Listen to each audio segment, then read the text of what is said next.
Advocate Muhammad Ibrahim നേരത്തെ Shri M Shinas പറഞ്ഞത് കേട്ടല്ലോ. ഇപ്പോൾ നിയമമായി കഴിഞ്ഞ ഒരു വിഷയമാണ്. അതിൽ ഇനിയിപ്പോൾ വഖഫ് ബോർഡ് ചെയർമാനും ഉമർ ഫൈസി മുക്കവും സുപ്രീം കോടതിയിൽ പോയിരിക്കുകയാണ്. വലിയ തിരിച്ചടി നേരിടേണ്ടി വരില്ലേ? അങ്ങനെ നമുക്ക് ഉറപ്പ് പറയാൻ പറ്റില്ല.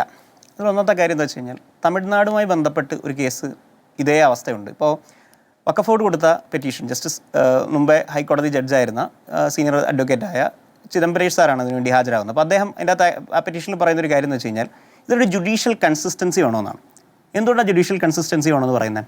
തമിഴ്നാട് ഹൈക്കോടതി ഇതുപോലെ വഖഫ് ബോർഡുമായി ബന്ധപ്പെട്ട് ഒരു ഓർഡർ പാസ്സാക്കി. ആ ഓർഡർ പാസ്സാക്കിയത് ഹൈക്കോടതിയുടെ പ്രവർത്തനങ്ങൾ തടസ്സപ്പെടുത്തിക്കൊണ്ട്, അല്ലെങ്കിൽ വഖഫ് ബോർഡിൻ്റെ പ്രവർത്തനങ്ങൾ തൽക്കാലത്തേക്ക് നിർത്തിവെച്ചുകൊണ്ടാണ്. ഇതേ ഓർഡർ ചലഞ്ച് ചെയ്തിട്ടാണ് തമിഴ്നാട് ഗവൺമെൻറ് സുപ്രീം കോടതിയിൽ പോയത്. സുപ്രീം കോടതി അത് സ്റ്റേ ചെയ്തു. അപ്പോൾ സുപ്രീം കോടതിയുടെ സ്റ്റേ ഏതാണ്ട് ഇതേ സമാനമായ വിഷയത്തിൽ നിൽക്കുമ്പോൾ ജുഡീഷ്യൽ കൺസിസ്റ്റൻസി വേണമെന്നാണ് ആ പെറ്റീഷനിലെ ഒരു വാദം. മറ്റൊരു വാദം, വേണ്ട രീതിയിൽ റിപ്ലൈ സമർപ്പിക്കാനോ റെസ്പോണ്ട് ചെയ്യാനോ സർക്കാരിന് സമയം കിട്ടിയില്ല, അല്ലെങ്കിൽ വഖഫ് ബോർഡിന് സമയം കിട്ടിയില്ല എന്നുള്ളതാണ്. ഈ രണ്ട് വാദവും അങ്ങനെ പെട്ടെന്ന് തള്ളിക്കളയാൻ പറ്റുന്ന വാദമാണെന്ന് ഞാൻ കരുതുന്നില്ല. അതുകൊണ്ട് ഒന്നാമത്തെ കാര്യം, വളരെ എളുപ്പത്തിൽ അങ്ങനെ ഒരു സ്റ്റേ കിട്ടില്ല എന്ന് നമുക്ക് ഉറപ്പ് പറയാൻ പറ്റില്ല.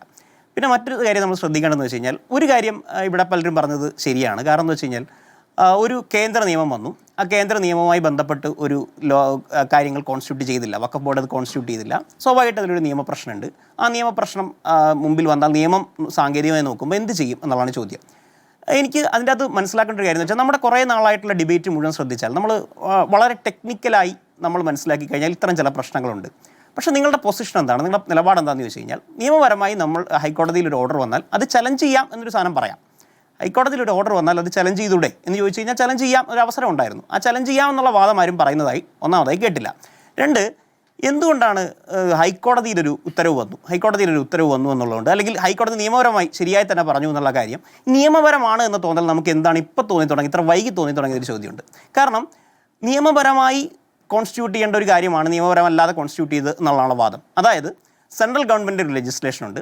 ആ സെൻട്രൽ ഗവൺമെൻറ് ലെജിസ്ലേഷൻ ഒരു കൺകറന്റ് ലിസ്റ്റുമായി ബന്ധപ്പെട്ടതാണെങ്കിൽ പോലെ സെൻട്രൽ ഗവൺമെൻറ് ലെജിസ്ലേഷൻ ആയതുകൊണ്ട് അതിന് കുറേ കൂടി മേൽക്കൈയുണ്ട്. അങ്ങനെയാണെങ്കിൽ കഴിഞ്ഞ കുറേ നാളുകളായി നടന്ന മുഴുവൻ ഡിബേറ്റുകൾ നമുക്ക് അങ്ങനെ ഒരു പൊസിഷൻ എടുത്താൽ മതി. പക്ഷേ നമ്മൾക്ക് ഒരു ധാർമ്മികമായ പൊസിഷൻ ഉണ്ടോ, നമുക്ക് അങ്ങനെ അല്ലാതെ അതിനെ നേരിടാനുള്ളൊരു പൊസിഷൻ ഉണ്ടോ എന്ന് ചോദിക്കുമ്പോൾ, വളരെ സാങ്കേതികമായി മാത്രം അതിന് മറുപടി പറഞ്ഞാൽ പോരാ എന്നാണ് എൻ്റെ അഭിപ്രായം. പക്ഷേ സാങ്കേതികത ഞാൻ തള്ളിക്കളയുന്നില്ല. കാരണം സാങ്കേതികമായി എന്താണ് പ്രശ്നം? സെക്ഷൻ 14 അനുസരിച്ചുള്ള കംപ്ലയിൻസ് ഉണ്ടായിട്ടില്ല. സെക്ഷൻ 14 അനുസരിച്ച് 2 നോൺ മുസ്ലിം മെമ്പേഴ്സ് വേണം, അതുപോലെ ഈ പറയുന്ന പോലെ ഷിയ പോലുള്ള കമ്മ്യൂണിറ്റീസുള്ള മെമ്പേഴ്സ് വേണം. ഇതൊരു വസ്തുതയാണ്, ഇത് ശരിയാണ്. പക്ഷേ അത് നീട്ടിക്കൊണ്ടു പോകാൻ ഉള്ള ഓപ്ഷൻ ആണ് കഴിഞ്ഞ സർക്കാർ ശ്രമിച്ചതെന്നാണ് ഞാൻ മനസ്സിലാക്കുന്നത്. ഇപ്പോൾ അങ്ങനെ ഒരു നീട്ടിക്കൊണ്ടു പോവുക എന്നുള്ള സാങ്കേതികതയോടൊപ്പം നീട്ടിക്കൊണ്ടുപോകുന്ന സാങ്കേതികത തുടരാൻ പറ്റുമോ? കാരണം സർക്കാരിനോട് കോടതി ചോദിക്കുന്നുണ്ട്. ആ ചോദ്യത്തിന് ഉത്തരമായിട്ടാണ് സർക്കാർ സത്യവാങ്മൂലം നൽകുന്നത്, മറുപടി പറയുന്നത്. അപ്പോൾ പറയേണ്ടി വരുമല്ലോ. പറയേണ്ടി വരും. പക്ഷേ ഇനിയും നീട്ടിക്കൊണ്ടുപോകാനാവുക. നോക്കൂ, ഇതേ വിഷയം, സമാനമായ വിഷയം, നമ്മളൊരു വിഷയം കോടതിയിൽ വരുമ്പോഴേക്കും കോടതിക്ക് എങ്ങനെയാണ് കാണുക, ഇതിന് സമാനമായ വിഷയങ്ങൾ നിലനിൽക്കുന്നുണ്ടോ? കോൺസ്റ്റിറ്റ്യൂഷണൽ വാലിഡിറ്റി ചലഞ്ച് ചെയ്ത കേസ് അവിടെ നിൽക്കട്ടെ. തമിഴ്നാട് സർക്കാരുമായി ബന്ധപ്പെട്ട തമിഴ്നാട് വഖഫ് ബോർഡിൻ്റെ കോൺസ്റ്റിറ്റ്യൂഷൻ എന്തിനാണ് തമിഴ്നാട് ഹൈക്കോടതി റദ്ദാക്കിയത്?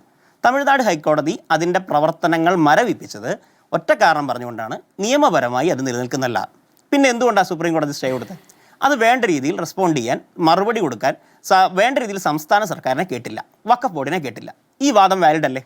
ഇതേ വാദം എന്തുകൊണ്ട് ഇവിടെ വാലിഡ് ആവുന്നില്ല? തമിഴ്നാട്ടിൽ ബോർഡ് ഫ്രീസ് ചെയ്തില്ലേ? ചെയ്തു. അതെന്തുകൊണ്ടാണ് ഇപ്പം നിലനിൽക്കുന്നത്? ആ ബോർഡിൻ്റെ പ്രവർത്തനങ്ങൾ ഇപ്പം നടക്കുന്നത് എങ്ങനെയാണ്? ഇപ്പം നടക്കുന്നത് സുപ്രീം കോടതിയുടെ സ്റ്റേയിൽ. ഈ സ്റ്റേ എന്തുകൊണ്ട് നമുക്ക് കിട്ടിക്കൂടാ?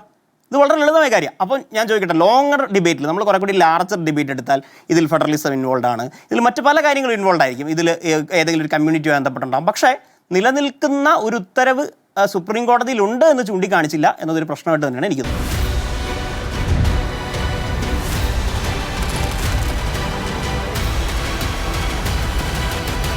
ഡിബേറ്റ് വിത്ത് സ്മൃതി പരുത്തിക്കാട്.